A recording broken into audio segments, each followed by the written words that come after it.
Pregame.com. Welcome back to pregame.tv. We're shifting gears, going to the NBA now. We've got Saturday action. We've got Chicago at Dallas. And, well, Ken, Chicago, they get the prize. They're the one that knocked down the 27-game winning streak at home the other night against the Heat. And the question I have for you, and this is something that, as handicappers, you got to look at statistics. You got to look at the X's and O's, but you've got to factor in mindset, motivation, and where everybody's at. Now, let's talk about Chicago. What do you think after knocking off that Miami winning streak? Are they fat and sassy, happy that they got that win, or are they business here? Well, here, I think they'll be business just because they're trying to get into playoff mode. But again, anytime you do something monumental like that, especially shorthanded, no Joakim Noah, of course, still waiting for Derrick Rose. Don't know if he'll make it back or not. But that was the game. And when Miami came back and took the lead late third quarter, you're figuring, here we Miami's go going again. to get it, right? And then even when Chicago got a lead in the fourth quarter, you kept waiting for Miami to come back. But they played well. I'll tell you what, Luol Deng is a big game player, and I like him. I thought he stepped up big time. I was impressed, but I would think that Chicago's probably still resting on their morals a little bit. Right. I got to ask you a question. You do your radio show, and I know you talk to a lot of people, beat writers and coaches and stuff.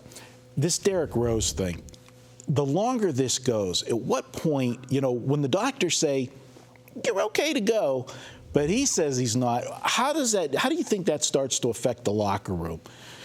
Boy, I'll tell you, especially this team knowing that when he's 100%, they can win it all. They can take out the Miami Heat. They just showed with heart that they can beat Miami without Derrick Rose. But they know if they have him, that they're a legit contender, not only to knock off Miami, but take out OKC, San Antonio, or the Clippers, whoever comes out of the West. So I think it's probably rubbing the wrong way a little bit on the guys. They're frustrated. They see him working out. They're wondering, hey, let's give it a go. And again, the franchise, it's tough to fault the management because they're like, well, if we ever push him back too soon and then he has a career-ending injury, then we're going to get blamed. Yeah, this coming off of the year in baseball when they shut down Strasburg, go into the playoffs and probably could have went to the World Series. No doubt. But, hey, you know what? This is my free pick, so let's go ahead and make it official. All right, guys, I am the situational handicapper. I love to look for angles.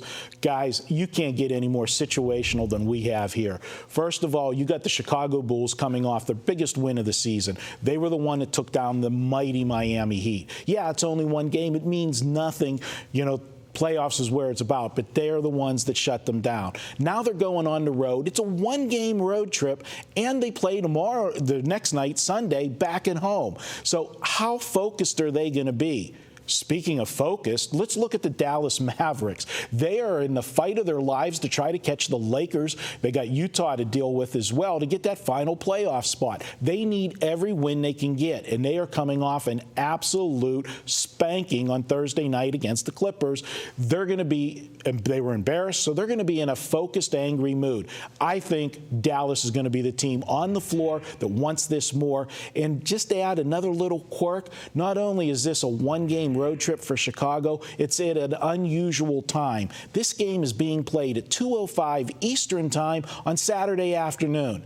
I got to go with the home side here with Dallas. There's no line out on this game yet. We're taping on Friday, but I'm projecting Dallas as a 7 or 8 point margin of victory here. So, we're not going to see a line that high. So we're favoring the Dallas Mavericks minus the points on Saturday. That's my free play. We're going to be back. One more pick. We're going to break down Miami and San Antonio on Sunday. That's up next here, pregame.tv.